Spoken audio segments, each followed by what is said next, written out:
I now call the order of the May 9th, 2019 regular meeting of the Ann Arbor Historic District Commission to order. We can do the roll call. Ms. Thatcher, please call the roll. Commissioner Beeson. Here. Commissioner Cope. Commissioner Epperson. Here.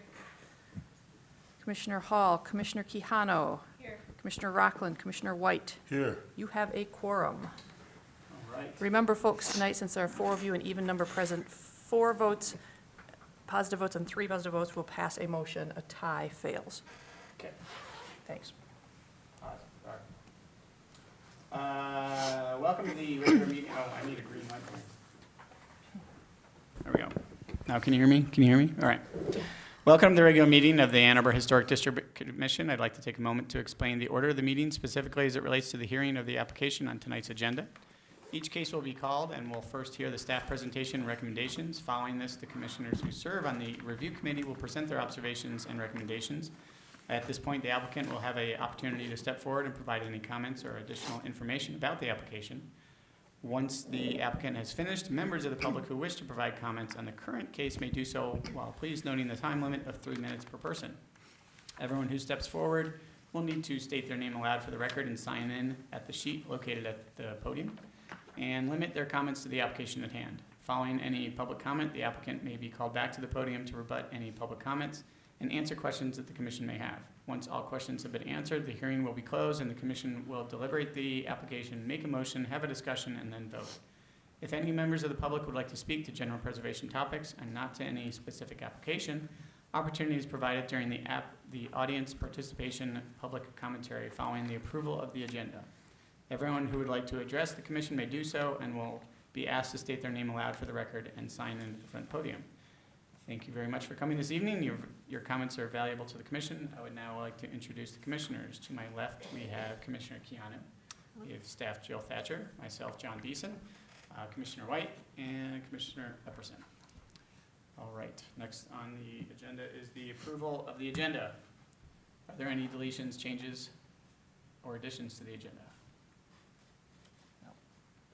All right. Hearing and seeing no objection, the agenda is approved as presented. Now we move on to audience participation. Do we have any members of the public who would like to come forward and speak for the record? Okay, and then on to unfinished business. We have none. Moving on to F for hearings. We have F1, 218 North Division Street. Ms. Thatcher. The John Maynard House was built in 1844, and it's in the classical revival style. Features low gabled roof and symmetrical facade with 5 evenly spaced double-hung windows with heavy lintels. On the 1908 Sanborn, the house, labeled boarding house, has 2 additional single-story additions behind the existing rear wing. It was remodeled in 1910. The central entry was moved to a side hall entry, and a full 2-story colonial revival front porch was added. Houses had many different uses. It was a student chapel from 1942 to 46. Canterbury House was in it starting in 1950, and it was a Trailblazers clubhouse in 1992. In 2002, an application to remove the rear wing and construct a new addition was denied by the HTC, and later in 2002, an application to repair and restore the house and return it to single-family occupancy was approved. The central entry was reestablished at that time. In June of 2018, the HTC approved an application to expand an existing patio behind the southeast corner of the house, install a privacy fence, a spa, and a pergola. And this application is seeking HTC approval to replace the front walkway with brick pavers, to add a covered porch structure at the rear east-facing door, and to add retaining wall steps and landscaping near that rear door. So this is the front of the house facing North Division. It's on the corner of Catherine, though interestingly, in 1844 when this was built, there was no Catherine Street off here on the left side, on the north side. So it was not a corner lot at that time. Here's the front walk leading up. It's just a concrete slab front walk. That's proposed to be replaced with brick pavers with some steps instead of a slope. This is the area of the house that we're going to be mostly talking about. This is the back door. This photo is a little bit shrunk. It should be wider than it is tall. The perspective's kind of strange, so check your packet if in doubt. This door was not traditionally covered. So the little porch roof here and the porch posts were not there in 1931, which was the last record that I had of it. So I don't know when this was added. The door opening itself is assumed to be original. This door opening was added in the 1990s, I believe. It used to be a window on this rear wing. And these two windows are very old vintage. When you're standing looking on Catherine towards Division, there's a pretty big slope drop off here. I asked the commissioners to stand one at the bottom and one at the top so you could see the difference there, probably a 3-foot drop off.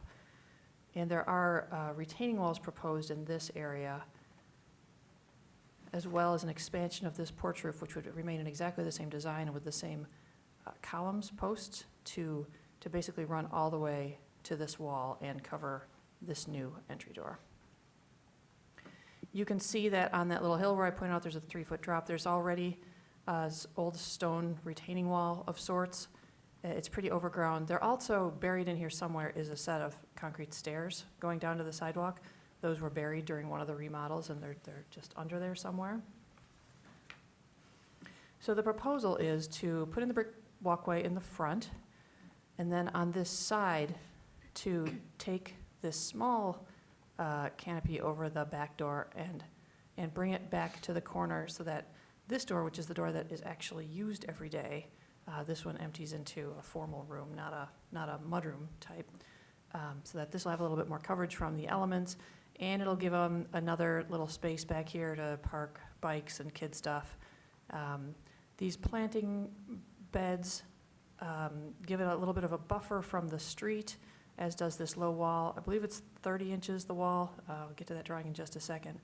It's got some stairs a little bit to the east of where the old stairs were located, but I don't think those were historic in any way. The bricks for the retaining wall would be reclaimed bricks that were taken out of the other side of the house from last year's application, where they enlarged window openings. And let's see, I'm gonna skip this one. This has a lot of work that was already completed almost 20 years ago, so I don't like to look at that one. There is a 3-foot, it's dimensioned on the other drawing, green space here, which is good, which is sort of in keeping with what's there now. And then you get to this retaining wall that wraps around and ties into the corner of the house right here. It extends, this is the footprint of the house. It extends about 6 feet past the house. You can see here, keeps going about 6 feet farther. And then there's another walkway and some open space and the garage and the driveway.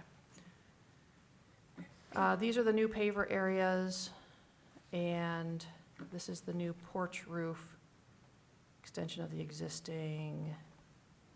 That's what it would look like.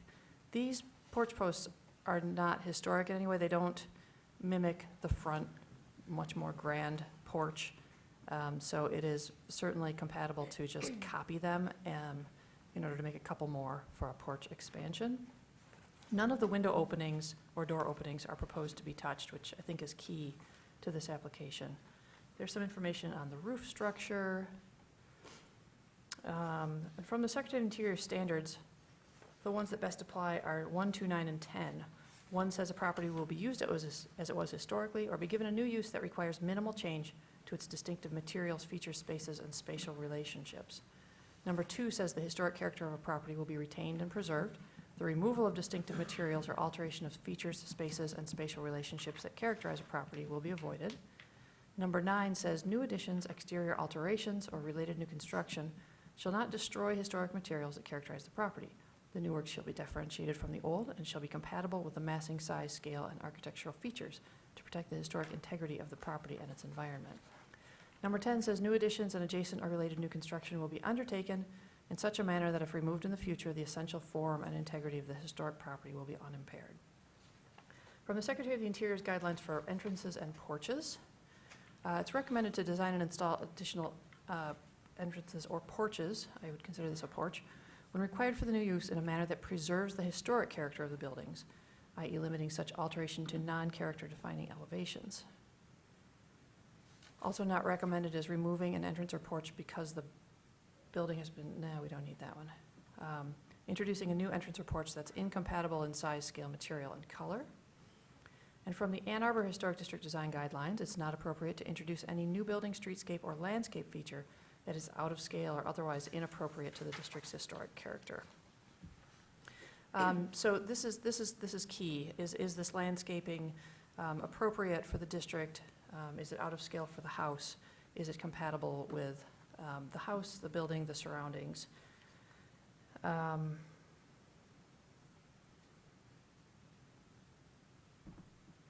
So the brick retaining wall I mentioned is shown as 2'10" or 34 inches high. That's without these little pillars, which seem to be a couple bricks, maybe 4 inches taller than that. So 36 inches total. The proportions of these little posts here are nice because they mimic the fence that's in the front yard. It's a very heavy, you can't really see, it's got very heavy square posts. And this is a replica of a historic fence that was just built last year. So that's a nice echo of that sort of weight. I pointed out the thing about how this wasn't built on a corner lot. So there isn't a lot of embellishment back here. There isn't a lot of fancy stuff going on. The ornate features and the attention to detail were mostly placed on the front of the house, which is very ornate and has a lot of attention to detail. So staff does believe that the work is compatible with the historic character of the site and does not compromise any character-defining features of the house or yard. It's compatible in size, scale, texture, material in relationship to the rest of the site and meets the Secretary of the Interior's and the Ann Arbor Historic District Design Guidelines. Thank you. All right, Commissioners representing Keanu on the review committee, would you please give us your report and recommendation? Yeah, I can go. Go ahead. In general, I agree with statements made by staff, Mrs. Thatcher. Some of the questions I had when we were on site were about any modified masonry openings, but I think it was just the renderings versus what was actually proposed. And knowing that none of the openings are supposed to be modified, comfortable with that. I don't know if we have a photo of it, but when we looked along Catherine Street, it seemed like there was certain setbacks from the rest of the properties. There was green space right up against the sidewalk. It wasn't any hard landscape features right at the edge of the sidewalk. So this is kind of keeping in line with its neighbors.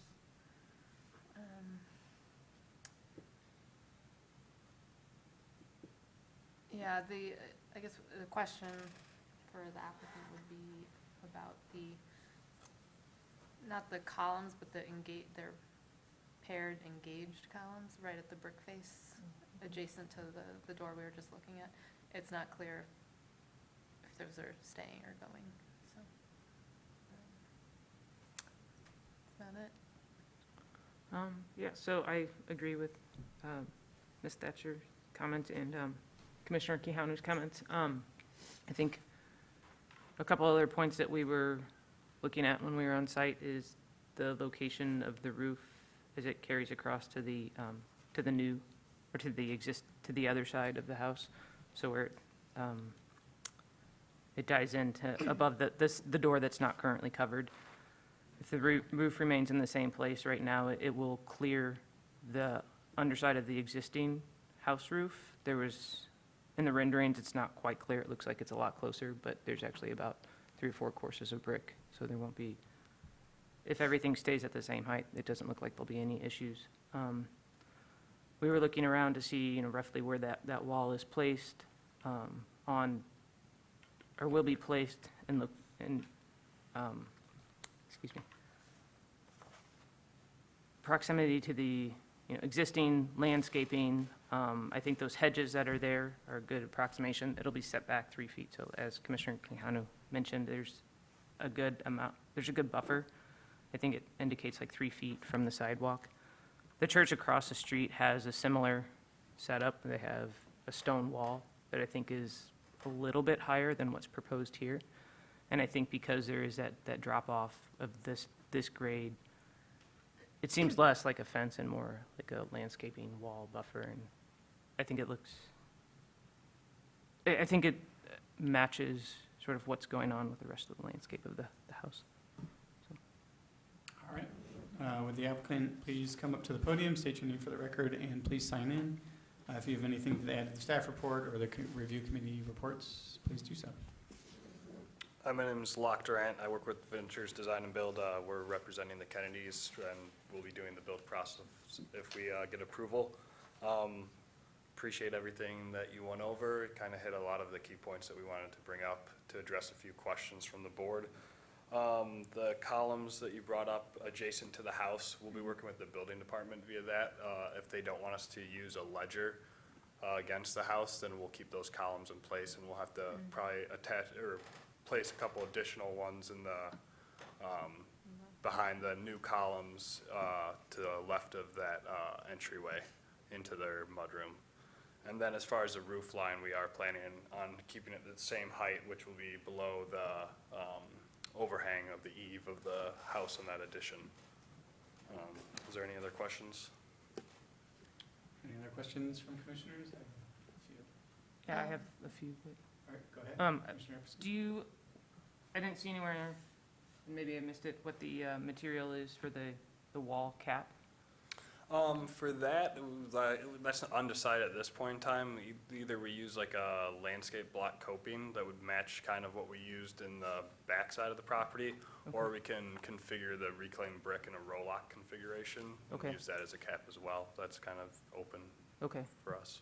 And what is the color of the brick as well? Do you have that? It's just a reclaimed brick right now. It's not painted or anything like the houses, so it's actually that same kind of orangish color that you could have seen. Did you see the back of the property? It's on the patio side? Exactly, cool. yeah, it'd be the same as that. So that's up to the discretion of the homeowner as far as painting that to match the house. So there's definitely some red flags in reusing reclaimed brick for an intention that it was not intended for when it was originally, I guess, baked. So putting it on a roll-lock will definitely degrade it. Yeah, and for that retaining wall behind that, we are planning to do like CMUs as far as retention, and then we'd actually add drainage behind it to do proper water mitigation, because that is one issue with that reclaimed brick, is if you have water freezing Yeah. behind it, it starts to Go away. absorb it and it'll kind of explode. You can actually see it a little bit on those front retaining walls on the curb side off Yeah. of Division. So that's why we'd be adding specific drainage behind that wall and using a CMU, so we wouldn't have that much And then moisture the mortar issues. you have to use shouldn't be a Portland cement Yeah. type end, it should be something else. Yeah. So, okay. Did you have more questions? Commissioner Epperson? No, I'm good. All right, I had a question on the pavers. The rendering indicates yeah. that there's steps that go curve, small little steps. Is that Yeah, actually for just the flat, or is that? For the entry to the front? Yeah. Yeah, we were doing that just because it's kind of like a significant, it's not super significant, but there's a slope existing currently. Generally for pavers, we do 1 inch drop every 10 feet. So that's like to ATA standards. So we decided that it would be best fit to do a few steps along there. And then we also could add in low voltage lighting underneath. It's a lot less discreet than those like saucers on the side there. Okay. So just a visual appearance that's a little, And that's also a similarity then on, can you go to one of the renderings? There it is. So top right, there, it looks like there's a step that protrudes, as you go up the 4 steps, 5 steps, when you turn on to the right, coming up the steps, is that a step too? yeah, that will be that was just based off grade measurements that we shot with the laser. So in order just to reduce the constant slope there, we figured that it would be best to add a step there. And then that also allowed us to keep the wall on that left-hand side a little bit lower, because that's gonna be essentially same grade level as the walkway. And then do you have a plan if you don't have enough salvage bricks to make up the whole front face in one? Yeah, so we actually, there's a outfit in Detroit where they actually they do reclaimed brick from, because not all the brick that was removed from that back door is adequate enough for that. So what we did for the previous project is they actually, from old houses in Detroit, that have been demolished, they'll take the brick, clean them up, and then they repalletize it and sell it, and so that's where we purchased them from. All right, so you'll probably mix them in rather than just Yes, a plain old exactly, one? Okay. yeah. Okay. I think that's all my questions right now. Commissioner Gannon? No, I also had a question, is the quantity of brick that you were actually able to salvage, Yeah. so, no, that answers that. Yeah, definitely, because it's definitely not significant enough just from that entryway that was put in the rear of the house. All right, and then, Jill, can you go to AO3?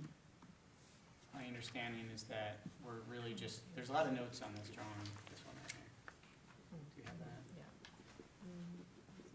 There's a lot of notes that talk about moving the front entry, recoding the front door, and my understanding is really that we're just looking at the scope of the front pavers on the front entry and the whole rear patio area with entry. Is that accurate? Yeah, correct. We're not interfering with any work as far as the back side of the property, front, or any entryways or anything like that. The only thing we're proposing is the new walkways by removing the concrete and then the covered porch area for their main entryway. So all the other notes?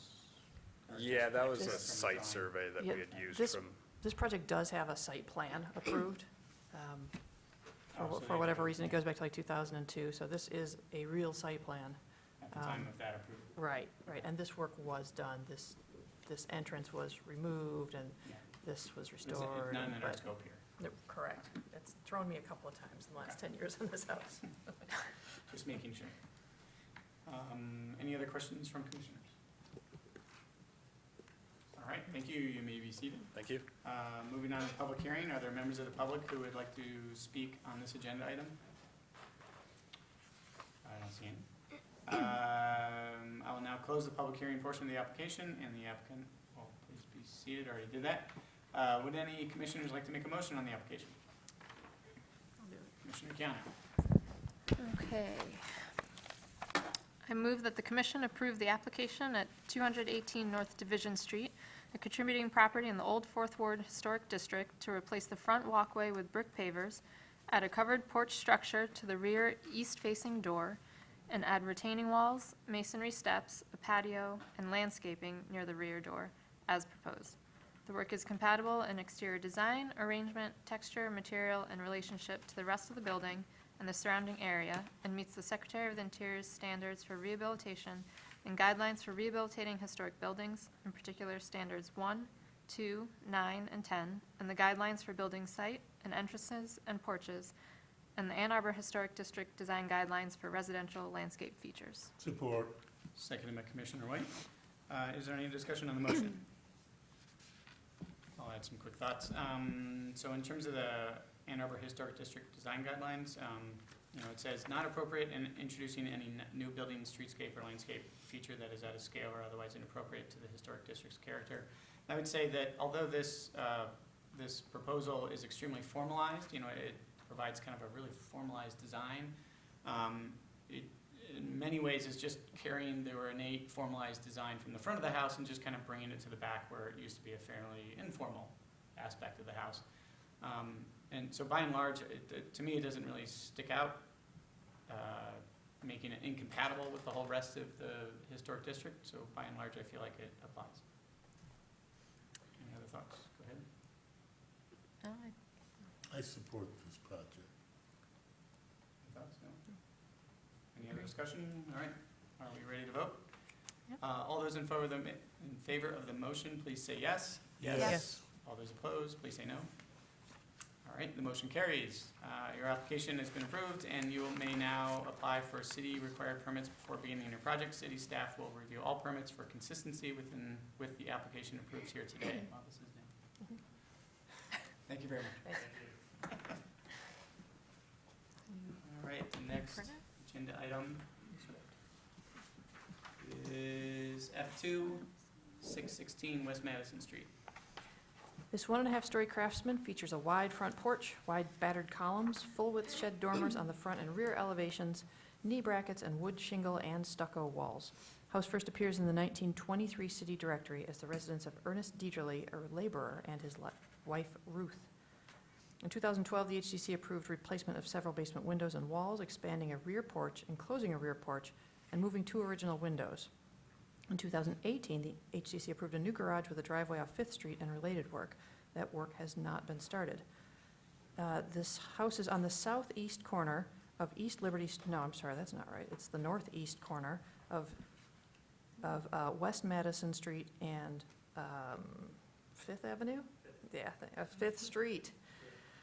This site is located on the northeast corner of West Liberty and 5th Street. Miss Madison? Sorry, Mia, when you're taking the minutes. Okay, the applicant is seeking HDC approval to install a gas meter on the west front elevation just south of the chimney.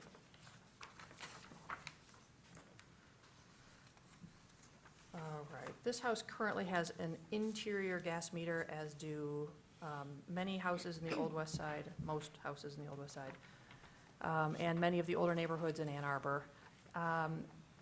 I believe, and when the homeowners are here, they can correct me if I'm wrong, but I believe that the gas lead currently goes in on the east side of the house, somewhere under this very nice new driveway. Actually, No? no, you want me to correct you now? or- Yeah, come on up and correct me now. I don't want to get this whole thing wrong. Like Mike Weinhold, owner of the house. It actually goes in just before, I don't know if there's a front of the house picture. See where the steps are for the porch? Mhm. Our belief is the gas line runs just to the left from the street, and it goes right underneath that porch and right into the basement. And the Okay. meter's right down below that. Okay, good, thank you, So, Mike. yeah, the intent is to take it around the lawn and Yeah. back down. Okay, so right now it's going from West Madison under the front porch and into the basement. The application is to move the meter here above. There's a basement window here, and it would be mounted through the stucco somehow on one side or the other of the window probably, just forward of the red brick chimney. This is just walking around the house. The applicant stated that there wasn't a place to put a meter on the back of the house because of even though it is a corner lot, so you can still see just about everything that's going on this house. But this is a little bit less formal because it does have an egress window and an air conditioning unit already. There is a piece of the back wall here that we noticed when we were at the site visit. So the proposal is to move that gas meter around, and it can't go on the east side of the house because there's a driveway there, and DTE won't hang a meter where a car could run into it. That's just not practical, it's not safe. Here's the meter that's inside the house right now, and the requested location. And here's a drawing showing where it'd go. This is the front corner of the house, this is the front porch ahead of it. And that's how they would run the gas line. So I work with DTE about every 5 years in the historic districts. I've done it 3 times so far, where residents start calling me up, freaking out because DTE is coming in and saying that they have to move all the meters out of the basements right now today, and they have to let them in the house to do it. And I have to talk DTE through the process, and 3 times in 13 years, they have just decided that it's not worth it to them to have to apply for each one of these, and they've chosen to keep them in the basements of the houses. 6th Street was the most recent one. Nevertheless, these homeowners would like to get it out of their basement anyway, so they're requesting this move, which I think is a perfectly reasonable thing to do, and I'm glad that they're doing it because I really need your take on this in order to pass it along more formally. It's hard to say to a whole bunch of people, well, you can or can't move your meters because we've never had an application requesting to move a meter to the outside of the house like this in a very visible spot. If there were a place to put it where it was out of sight, or at least more out of sight, I would be able to give somebody a staff approval for it. But since this is a corner lot, it's a tough one. So the visual impacts of having a meter right here on the front of the house is not very positive. I should go through the standards and guidelines here. I already read to you 2, 9, and 10, but the guidelines for mechanical systems recommend installing a completely new mechanical system if required for the new use, so it causes the least alteration possible to the building's floor plan, the exterior elevations, and the least damage to the historic building material. From the Ann Arbor Historic District Design Guidelines, it's appropriate to install new air conditioning units and mechanical equipment in such a manner that historic materials and features are not damaged or obscured, and using compatible screening around outdoor mechanical equipment such as vegetation and fencing. Also appropriate is attaching mechanical equipment so historic fabric is not damaged or destroyed, and installing mechanical equipment and wiring in locations on the roof, rear elevations, or in alleys so they are not visible from the street. Well, they have a bush that's on that side of the building. I'm not done yet. Also not appropriate is installing new mechanical equipment systems or wiring in locations that change or destroy character-defining features and materials. So questions to consider include, is the new meter required for the new use? Does it cause the least alteration possible to the exterior elevations? Does it damage or obscure historic building material? And is the meter adequately screened by vegetation or fencing? So staff believes that unless a stronger argument is made for moving the meter, the most appropriate action would be to leave the interior meter in place. If the commission believes it's appropriate to move the meter, the west elevation appears to be the only available place to put it, in which case adequate screening would be imperative. That was before we looked at this little around the corner spot, which I think would be better than anything on the west elevation. So that concludes staff's report. Thank you. All right, Commissioners Epperson and Keano on the review committee, you can give your report recommendation. Yeah, I agree with staff on this one, that this is a corner lot, that facade is very visible, although there is vegetation there, I think it's actually, looking at this, where it's proposed to go on just to the south of the chimney, it doesn't actually look like there's a lot of wall space there, so I'm not confident that historic materials wouldn't be damaged, I think on either side of the chimney, but it doesn't look like there's a lot of space to really mount something in that location. It's also, it is very visible from the street, so I would, prefer seeing, can it potentially be moved to the back of the house, if possible? That's my comment. My comments are pretty much in line with Ms. Thatcher and Commissioner Epperson. They're just to the other side of the chimney in this view, there's already some sort of vent pipe coming out from within the stucco. Yeah, you can kind of see it there. Granted, that existing bush is smaller than in the location that we're considering right now, but I would not consider either of those bushes adequately screening the mechanical equipment that is there and is proposed to be located there. I agree that an option or location that I would be more comfortable with on the exterior would be on the rear facade, where there's already modern modifications with the AC unit and the basement window. I'm not sure if there's something on the interior that's preventing that location. It wasn't clear in the application. But it seems that with the site plan provided by DTE that they could just extend the line straight back. And there's what appears to be more CMU wall surface that could be used to mount the equipment. It's unclear whether the shingle siding there is original fabric or not. There was some discussion on site about that, that versus penetrating through the stucco. And that way, assuming that the homeowner would keep the existing fence in place, that would provide more permanent screening of the equipment as well from the sidewalk. Those are my comments.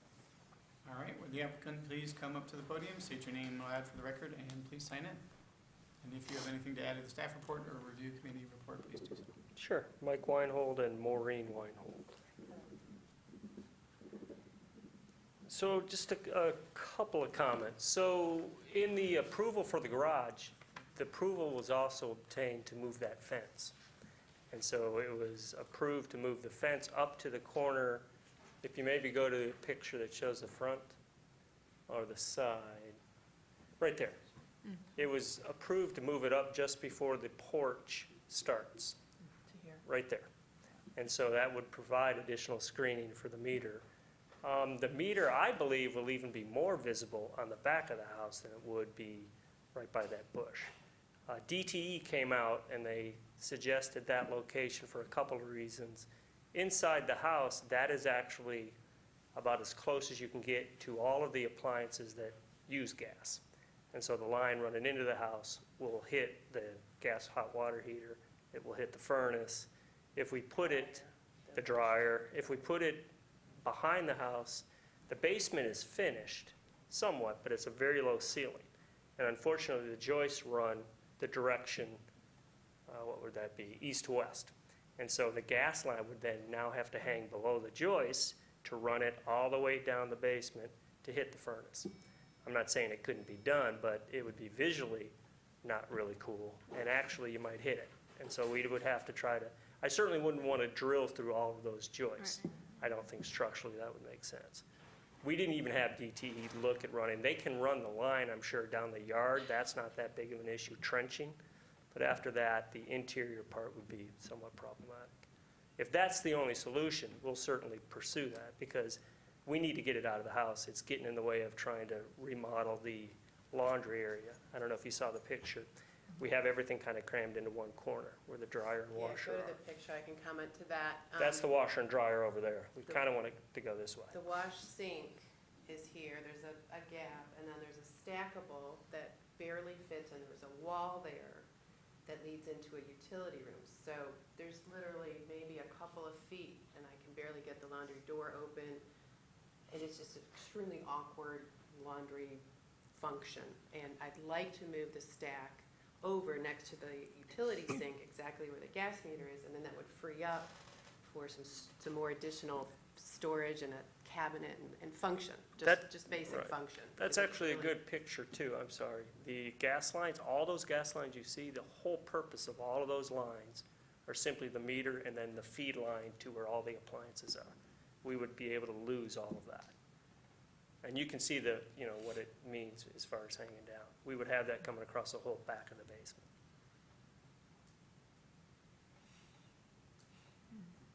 Anything else? Yeah. And again, the fence, it was approved to be moved forward. We haven't started the garage project, but the fence certainly could be moved. Yeah, we could do that, To yeah. provide coverage for the gas meter relocation. And again, I had a DTE planner come out, and it took a little finagling to get them out there and to really assess where they think it would be best. And they said this would be, sensible from the interior and to kind of make the turn around the house. So that And- really was their recommendation to me as the homeowner. Just so you're aware, if you have this in the future, they went through the neighborhood a while back to do the whole meter out program. They didn't, this was a rental at the time, so the people weren't around, they didn't do it. We actually are paying for the privilege of moving this meter. Most people didn't have to do that. It was And one of so those, they showed up and knocked We're on gonna doors. pay quite a bit to just put it there. And so any further we go, we'll be paying more for that. We're paying for the inside work, which we're happy to do, because again, we wanna get it out of the house. That's about it. Yeah. Thank you. Commissioners, do you have any questions for Any the applicant? questions? No, I don't. Just one quick question. So since we have both the interior and exterior photos up, so if it were to go on the north side, right, on the other side of the chimney, It would be the That- exact opposite of the house from what you're seeing right now. That, so relative to the interior photo, it'd be too far from, yeah, so Really if, far from the Behind it. dryer. yeah, it's, Height. it's hard to give Opposite it end of the perspective, but house. it's the whole length of the house. oh, right, yeah, that, Yeah, that's the sorry. front, and you're going to the it's back at corner. near the porch, yeah. Yeah, the washer dryer is under the front windows. Yeah. Of the porch. is, Okay. Under those front windows. Just thinking there's already a obstruction there. So you're willing to move the fence forward, Absolutely. Yeah, and by moving the fence forward and having the bush there, it should provide some Absolutely. that screening. should provide. Absolutely. It would cover the same amount of screening you would get if you put it in the back. And actually, the elevation is higher in the back than that side when you're coming up Fifth, because it goes, the Fifth Yeah. slopes And DTE recommends for you to put it. That was the Yeah. spot they chose. Right. I had them come out and we discussed it, and I said, where would, and that was the least path of resistance in interior and exterior. And it's a smaller unit. If you look in the basement unit, it's a big hunk of Yeah, they have smaller machinery. meters now. And they have smaller smart meters now, which is a part of their meter move-out program. And they do have the option to move some out or not to move some out. It depends on the length of work involved. And they basically looked up the records for me, the planner, and they had deemed this property was a little too much of their own expense. But that was the spot that they chose for us. That was their I support recommendation. your project. Thank you. Thank you. Anybody else? Any other questions? Did they, you said it's a smart meter, do you know approximately what size the new meter is? Well, I don't know. I don't know approximately, but all I know is he literally said between the window and the furnace, chimney, It'll fit. that's the spot. And they're small. They're much Okay. smaller than the one that's inside the home now. Jill, can you go to that side, the elevation photo? Oop, oop. Back behind the a bush. couple more, or one more? There was a flat one. Yeah, No, that's it. It was there. there. Oh, this one. Yeah, so they said it will fit in that little strip between the chimney and the Correct. window? Correct. Oh, down low. Remember, this is a And it compressed would be photo. low, The we photos- just- Right, no, I understand. Yes. It is, there is not a lot And of it wall wouldn't space there. impede the It's window. pretty They're not tight. gonna do anything with the window at all. Yeah, to actually get the gas line through, it's gonna have to be about right there, because then you're actually into the floor joist at that point, if you're Just higher above than the that window. window. Yeah. Did they, I'm sorry, I wasn't following that all the way. Were they saying that it would go, they would go through the foundation wall, or they would have to go through the stucco? No, it'll go through the foundation. Foundation wall, Only. not the stucco. Mm. Yeah. That is a small meter. It's very Yeah, small. I have one. Do you? And they came out and replaced ours. Oh, did they? Yeah, but ours is in the same place, but it's a lot smaller. They are quite a bit smaller. I looked one up online just to see what I was thinking of, and I didn't think to look at the measurements, but they were much more petite than what's inside. All right, any other questions? All right, thank you. Thank You you. may be seated. Moving on to the public hearing, are there members of the public who would like to speak on this agenda item? All right, I'll now close the public hearing portion of the application, and would any commissioners like to make a motion on this application? Make a motion. All right, Commissioner Epperson, go ahead. Get your mic. Have to find it. I move that the commission issue a certificate of appropriateness for the application at 616 West Madison Street, a contributing property in the Old West Side Historic District, to install gas meter on the west elevation of the house as proposed. The work is compatible in exterior design, arrangement, materials, and relationship to the building and the surrounding area, and meets the City of Ann Arbor Historic District design guidelines for mechanical equipment and the Secretary of Interior standards for rehabilitation and guidelines for rehabilitating historic buildings, in particular, standards 2, 9, and 10, and the guidelines for mechanical systems. Support. Seconded by Commissioner White. Is there any discussion on the motion? Well, I guess the last part of the discussion about the location of the smaller meter, not at the stucco, does change things for me. Right. Only disrupting at the foundation wall, although it's quite narrow, so, but if it fits there, it fits Yeah, there. and just to understand, we're Come to structurally, the mic. we aren't obviously the ones installing or builders, so where it hangs, where the gas line goes in, I can't really guarantee it doesn't interfere with the stucco. I just want to be clear about that. Yeah, I mean. We're gonna put it as low as we can. Yeah, it's likely that they're gonna mount it in the stucco, but. Right, pipe and might maybe go the through pi- foundation. line might go Yeah. underneath, exactly. So you accept that. Yeah. Any other discussion? Any more? Yeah, so I was gonna point out some of the district guidelines, Ann Arbor Historic District guidelines. The thing that shows up 3 times on this is the historic materials and features are not damaged or obscured. Basically, damaged or destroyed, or does not destroy character defining features and materials. So by and large, I see this as a move that doesn't really affect much of the character defining feature of the house. There's certainly a lot of examples of houses both in the area and around town that show meters right in your face. So, being as it may that some of the bushes are gonna obscure this, the fence certainly helps that even more. That is part of the district guidelines that really does call out specifically making sure that there is screening for this, such as vegetation or fencing. So by and large, I see that it meets the guidelines. Any other discussion? All right, let's move to vote.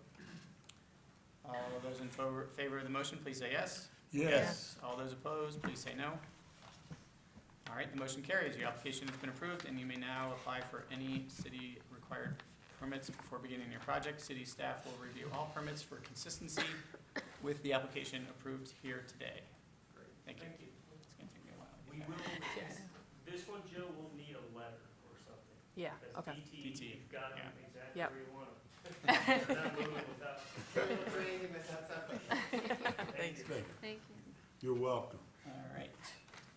Next application is F3, 213 South Fourth Avenue. This two-story commercial vernacular building was constructed in 1888 as the Ann Arbor Steam Laundry, along with 215 South Fourth, which is the building to the right. Features a narrow brick cornice and inset tile diamonds above the second floor windows. The windows and storefront have been altered since the 1989 study committee report, though staff believes they were not original at that time either. The front facades of 211 and 213, that's this storefront and the one to the left, currently match, though the buildings were built 11 years apart. 213 and 215 to the right were built at the same time with the same original tenant, probably as one building. The most recent occupant of this storefront was Aunt Agatha's Mystery Bookstore, and it's on the east side of South Fourth Avenue, south of East Washington and north of East Liberty.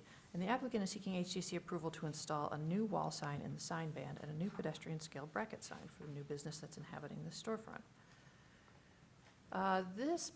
The storefront is laid out to have a very long, skinny sign band. Dear Golden is the store that's next door that has the matching storefront and sign band. They've done a nice job of keeping their sign in the band. They have a pedestrian scale sign that's a perfectly appropriate size and meets all of our design guidelines. So the new business is echoing some of these elements by putting Real Irish Gifts and Travel completely within the sign band. It's a wide sign. I mean, this is the width of the storefront, but the letters are not tall, so it doesn't seem out of proportion or ridiculously large or anything. Like this L, for example, is only 12 inches tall. That's not very tall. And then there's a small pedestrian scaled sign proposed over here. It's at the same height as the Dear Golden sign.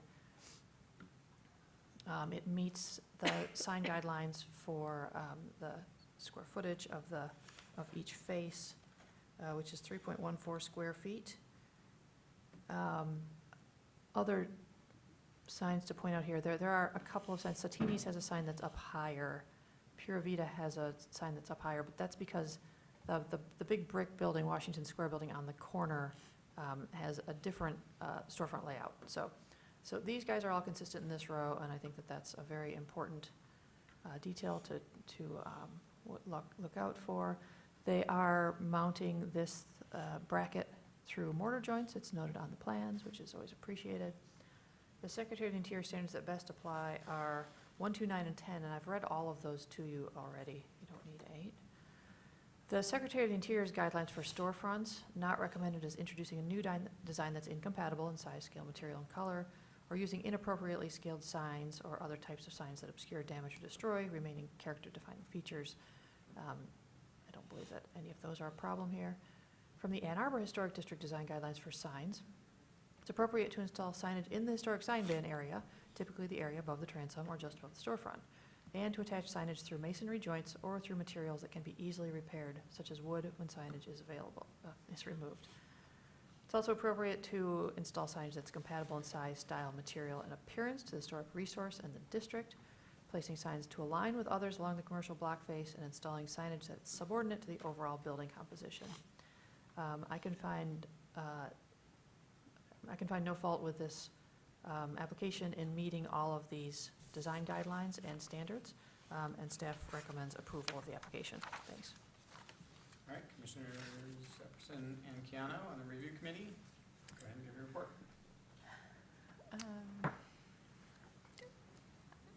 I agree. I mean, it seems very appropriately designed. It's contextual with its neighbors and just a very compliant sign, it seems like. I agree. All right. Would the applicant please come up to the podium, state your name for the record, and sign in? No? All right, then I'll open the public hearing. Moving on to public hearing, members of the public who would like to speak on the agenda item. All right, close the public hearing portion of the application. And then are there commissioners who would like to make a motion? Sure. Make a motion. Commissioner Ederson. I move that the commission issue a certificate of appropriateness for the application at 213 South 4th Avenue, a contributing property in the Main Street Historic District, to install 2 new business signs as proposed. The work is compatible in exterior design, arrangement, texture, material, and relationship to the rest of the building and the surrounding area, and meets the Ann Arbor Historic District guidelines for signs and the Secretary of Interior standards for rehabilitation and guidelines for rehabilitating historic buildings. In particular, standards 1, 2, 9, and 10, and the guidelines for storefronts. Support. Seconded by Commissioner White. Is there discussion on the motion? This meets the guidelines pretty well to me, especially the aspect about subordinate to the overall building composition and compatible in size, scale, and relationship. So, any other discussion?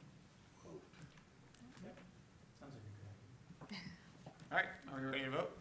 Sure. All right, all those in favor of the motion, please say yes. Yes. All those opposed, please say no. All right, the motion carries. Your application has been approved, and you may now apply for any city-required permits before beginning your project. City staff will review all permits for consistency with the application approved here today.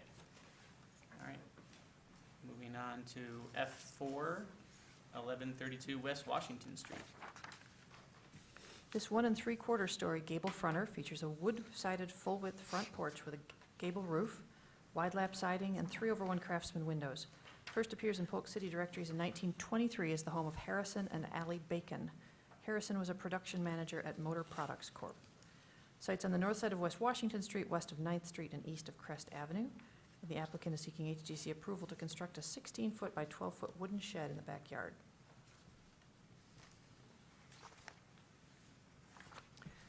This is a fairly standard Old West Side half lot. It's deep. There are currently no garages or other outbuildings at all, though the entire yard is ringed with other people's outbuildings, which was kind of interesting. It does actually make it feel really kind of private and secluded. It's a different kind of feeling than many houses on the Old West Side. To the right here, you've got the neighbor next door's barn, which I was not even aware of, and I'm thrilled to have been able to see closer up. This is another neighbor's garage. This is a garage. And then on this side, you've got 2 more garages. The site was staked out. I added the lines here. Actually, somebody in my office did to help point out where the footprint of the shed would go. It's at a slight angle. Considering that there's nothing else in this backyard, I don't really see any big issues with it. It's 16 by 12. That's a pretty big shed, but again, they got no garage, they've got nothing right now. There's a sort of a makeshift, there's that barn that I like, makeshift shed up here at the end of the driveway. It's got a piece of, plastic corrugated stuff over the top to keep the lawnmower dry. And this will help them clean up and put their stuff in a place. There are some photos that they've included in the packet of where they're storing stuff right now. 50-foot wide lot, 133 feet deep. It's a very standard shed, wood siding, 612 pitch roof. And there's a little bit more information, I believe, from the manufacturer. It's a kit that's in the application, but all very straightforward. Standards 2, 9, 2 and 9, or 2 and 10 have both been read to you already. From the Secretary of Interior's guidelines for building site, recommended is designing adjacent new construction which is compatible with the historic character of the site, which preserves the historic relationship between the building or buildings, landscape features, and open space. District or neighborhood setting, recommended is to retain the historic relationship between buildings and landscape features of the setting, and identify, retain, and preserve building and landscape features which are important in defining the historic character of the setting. just a big open backyard. It remains a big open backyard. Not recommended from the Secretary of Interior's guidelines is introducing new construction which is visually incompatible in terms of size, scale, design, materials, color, and texture, or which destroys historic relationships, or radically changing site features which are important in defining the overall character of the building site.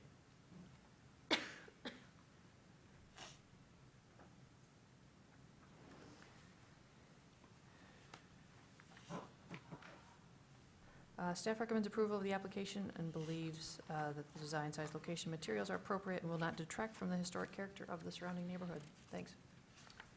All right, Commissioners Epperson and Keanu, Review Committee. I think this is pretty straightforward. I agree with Ms. Thatcher's comments. I think it falls within the guidelines pretty clearly. The lot is really deep, and the shed is all the way toward the back. I think there is currently, a fence up in the front of the house, right at the end of the driveway, that would completely obscure the shed if the fence remains. If the fence does come down, you would probably see some of that in the back, but as Ms. Thatcher pointed out, there are lots of other buildings behind, in this backyard, or surrounding this backyard. So I think it falls within the guidelines. Commissioner Keanu? I concur. There's, having this new structure at the very far end of the yard really doesn't, I don't think, change the site too much. It could be removed at some point down the road and not harm any of the character-defining features of the property. And it kind of adds to the interesting character of the collection of buildings back there, as a side note. Initially, I was a little confused why it was angled, but seeing how the rest of the yard is landscaped, it makes sense, assuming that's why the owners are proposing it that way. Yeah, I think it's appropriate. All right, would the applicant please come up to the podium, state your name for the record, and please sign in. And if you have anything to add to the staff report and the review committee report, please do so. My name's Ken Carmack. I'm the property owner along with my wife, Deb.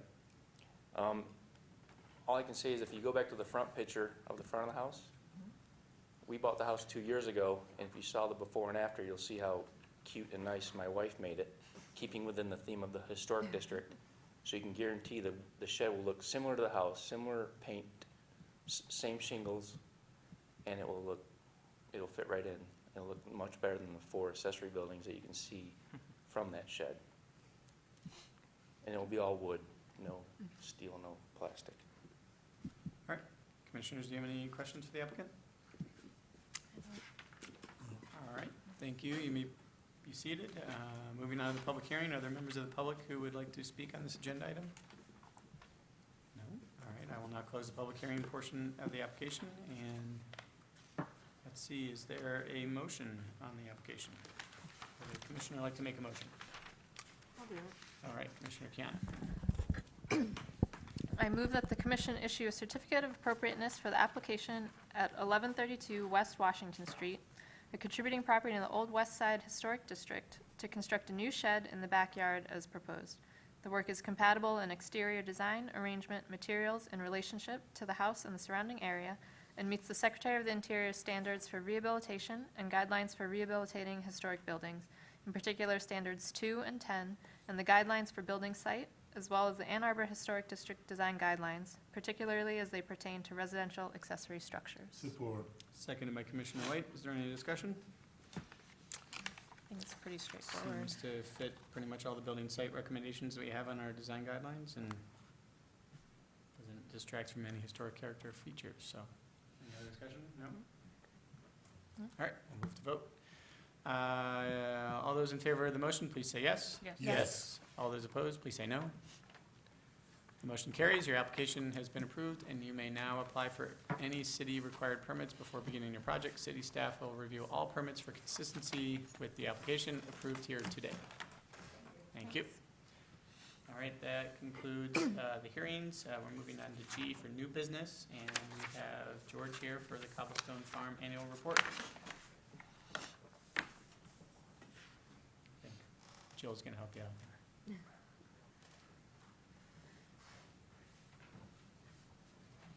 I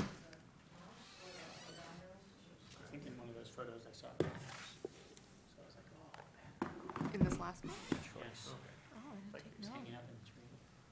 Maybe we move that house. They should make a whole shed that's just that. Is it a maybe a full house then? That's like not it just a that shed. house. Yeah, that's an accessory building. Accessory that house. So George Taylor is here to give us the annual update on the Cobblestone Farm Association. Hi, George. Hi, George. Hello, my name is George Taylor, President of the Cobblestone Farm Association. We had our annual meeting back in April, and we thought we would come and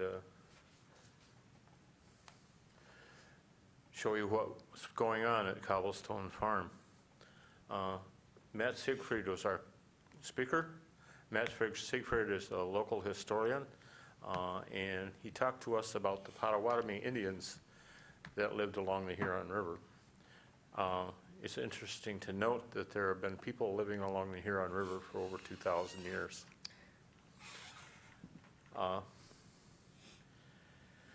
Accomplishments this year, and we've had over 1,000 visitors to the farm, probably more than that. At our annual events, our markets, our school tours, our weddings. In addition, we've also increased our social media presentations. We've had support from the local Scout program. We have a Girl Scout troop that comes out of Honey Creek School at the ISD. We also now are we are a charter member of the Cub Scouts, Boy Scouts of America. We have our own Cub Scout troop.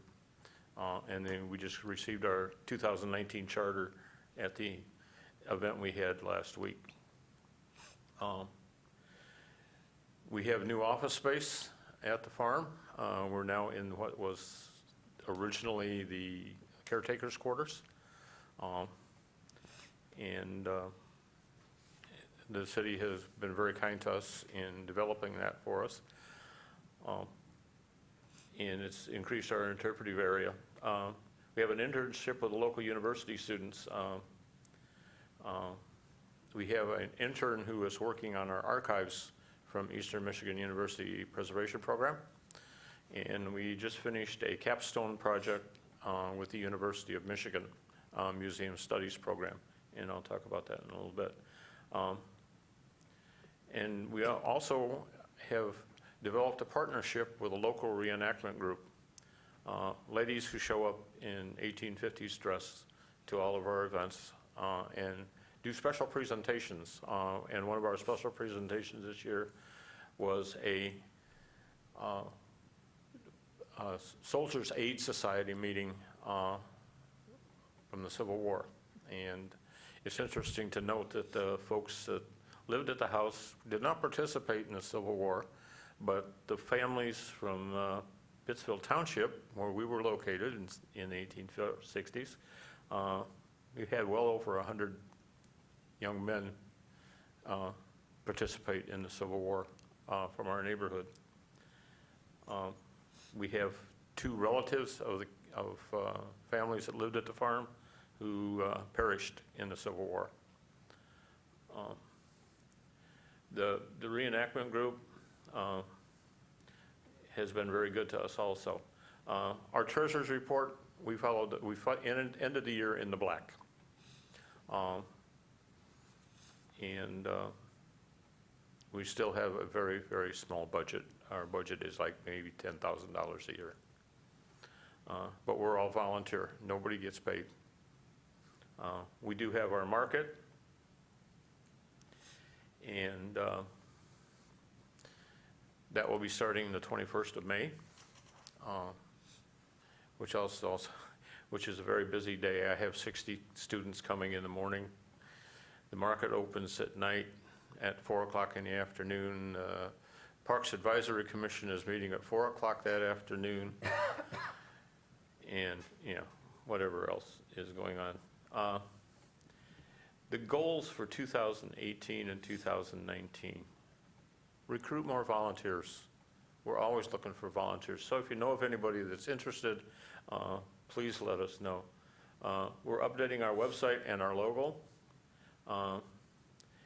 And one of the things that we want to do is establish a walking tour and placards around the farmhouse. That will be part of the capstone presentation that I'll talk about in a minute. We're working on creating a period clothing exhibit and to do the 100th anniversary of the right for women to vote. We're doing a fashion show, clothing from 1824 to 1920, and that will be in 2020. And we're already working on that. We'll implement our Past Perfect software, and it requires computer upgrade. Convert exterior woodshed into exhibit area following recommendations for the U of M capstone project. And this is an effort by 3 young women from the University of Michigan.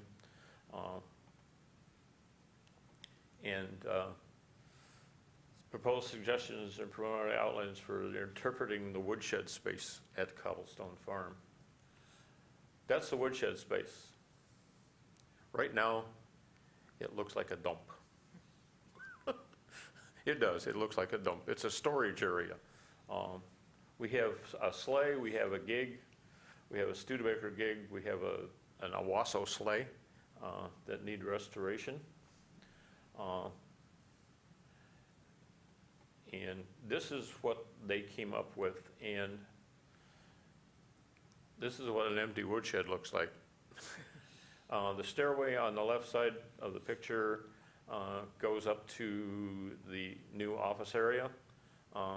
That is a question at this time whether or not we can put that stairway in. But they went ahead and did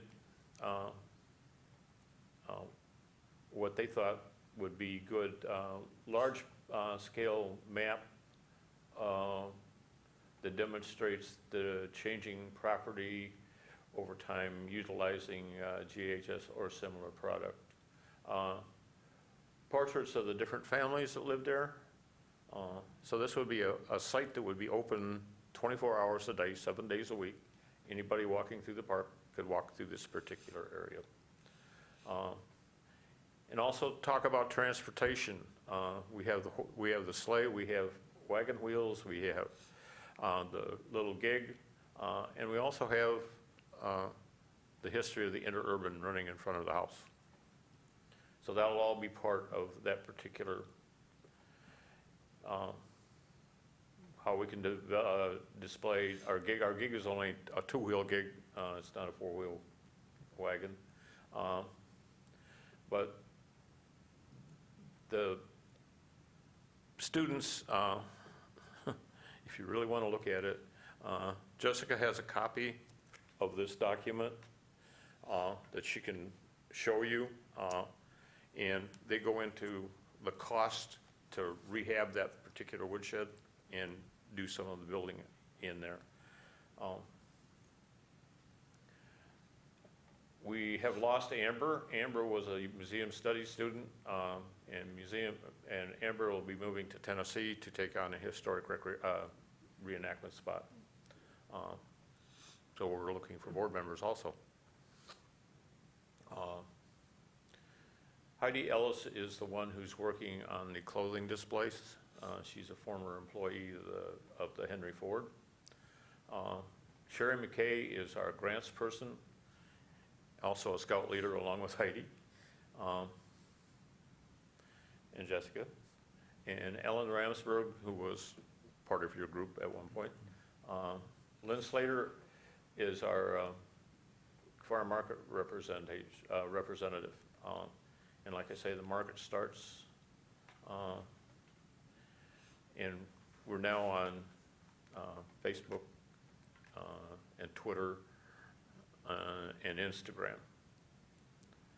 So thank you for supporting the Cobblestone Farm Museum, and we'll be coming to you with projects. We've been asked to reapply for the play grant that we talked about a year ago. So Sherry is working on that particular grant, and we're also looking for a grant to help us do the woodshed. So if you have any questions, let me know. Thanks, George. Thanks, George. You had mentioned computer upgrades. What kind of upgrades are you looking for the computers? You had mentioned the computer upgrades? What? You had mentioned in the report about computer upgrades. Yes. What kind of computer upgrades are you looking for? Well, right now we have a desktop computer that's probably 6 years old. We could use more memory. We just put 2 monitors on it, which helps, but, and it would behoove us to upgrade at this point. So, I'm not the tech person. Kevin Gilson and Sherry McKay and Heidi are the tech people, and they would have a better idea of what we're looking for. Great. But like I say, keep us in the back of your mind, because we'll be coming to you with plans for the walking tour. If we do indeed get the play grant, we'd like to put another building on the site. We're also working on a 5-year master plan. And we're going to be talking about that at the board meeting on Monday night. My thoughts about the site itself is to clean out the brush in the back. Give this Cobblestone Farm site more space for weddings. Right now, if you put a wedding on the west side of the barn, the people are looking at a brush pile, and I don't like that. There are archaeological sites in the back that need to be explored, and cleaning out that site in the back will help us do that, and continue the walking tour. And signage for the farm itself, that's what we're really looking for, so people who are there, and the house is not open, can have some idea who lived there, why they lived there, and why they came. And it was interesting tonight, because your first house, the gentleman that built that house in 1844, grew up at Cobblestone Farm. John Wesley Maynard. Thank you very much for your excellent, outstanding work on this presentation. So, Appreciate it, George. so we have a tie, a very strong tie, to the development of the city of Ann Arbor with all the families that live there, the Maynard family, the Tickner family, the Booth family, and the Campbell family. Yeah. So, thank you very much. Great. Thank you. Thank you. Thank you, George. Do we need a motion, Jim? No. Good. Okay? See you Monday. Thank you.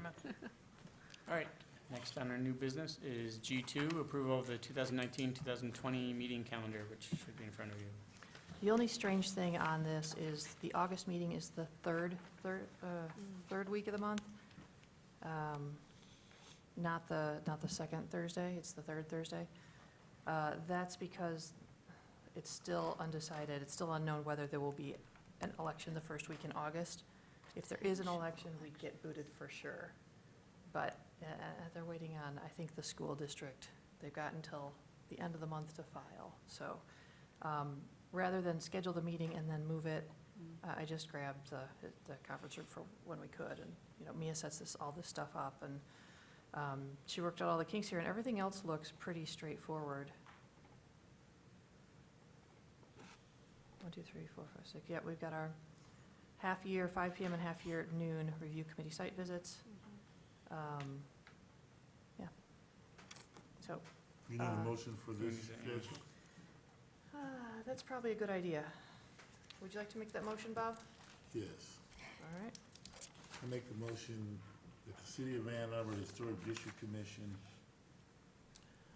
calendar for July 2019 to June 2020 meeting schedule be approved. Support. Seconded by Commissioner Kiana. All those in favor of the motion, please say yes. Yeah. Yes. All those opposed, please say no. The motion carries.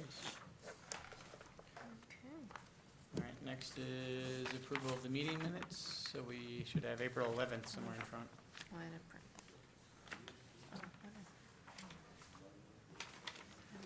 Oh, what is- Let's see, if you guys have any questions,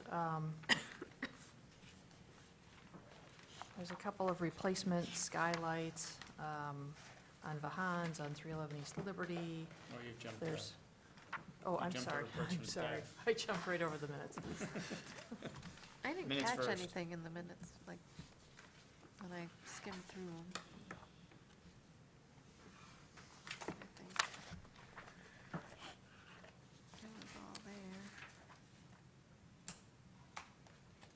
Yeah, I wanted to make sure that the discussion, well, the presented audience participation was accurately put in as well. And then each of the discussion last week was also a working session, wasn't it? Oh, no, it was a new business, Which I on contributing, non-contributing status. Yeah.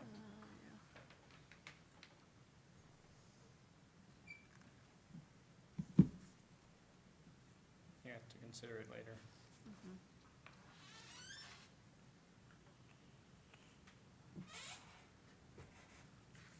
Okay. And we're waiting on that to Waiting be to hear back from scheduled them, yeah. from the, yeah. All right, any additions, deletions, or changes? to Those meeting minutes? All right, so I guess we'll just approve as presented. Next item is reports from commissioners. Any reports? George did a great job. Yeah? Covered it all. Yeah.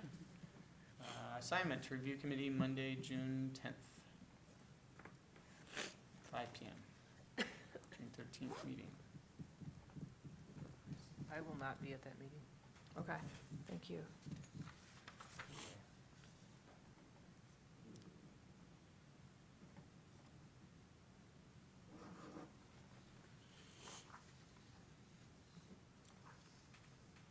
I'm checking. Okay.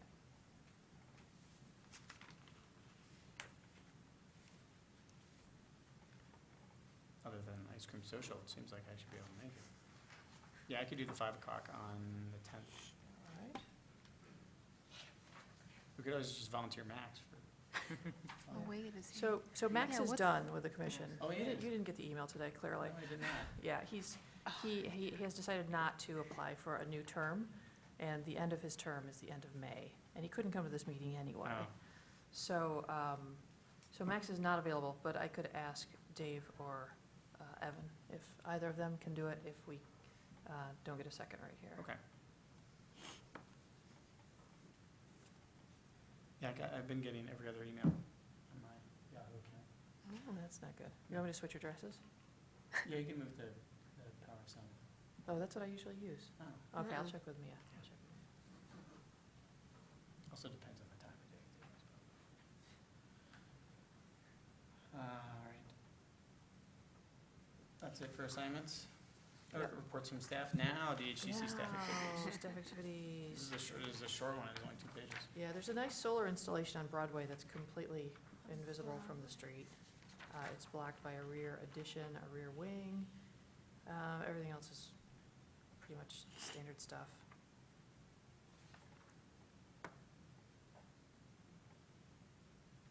Any questions, let me know. Sounds good. All right, concerns of commissioners, L. I think the only one I had was the one I had last month, which is that big retaining wall on 7th Street. It's a lot bigger than I really do remember. And we were gonna try and pass that around again for us to look at the application. Oh, I'm sure okay. we can probably dig it up. Yeah, It's big. Yeah, we It's- drove past that. Yeah. yeah. But yeah, I meant to look back at the, Application. yeah. Because I remember a retaining wall, but not stone. I remember that it was wood, was one part. No, it was stone. Yeah. It's odd, The the things render, that stick in our memory.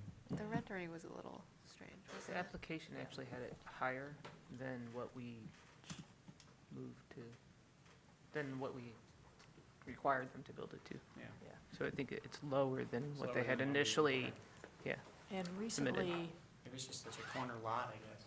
recently, a Well, and it goes the representative entire- from the property asked me to basically resend them what was approved by the commission, realizing that it was different from what they applied for, so that got out there Oh. before they started, so. Okay. Yeah, Oh, my goodness. yeah, yeah. All right, M, communications, various communications. Nope. All right. Then I have some new text on this, don't I? That's your name? Yeah. Oh. Let's see if it's any different. No. There being no further business, and without objection, I adjourn the May 9th, 2019 Ann Arbor Historic District Commission meeting.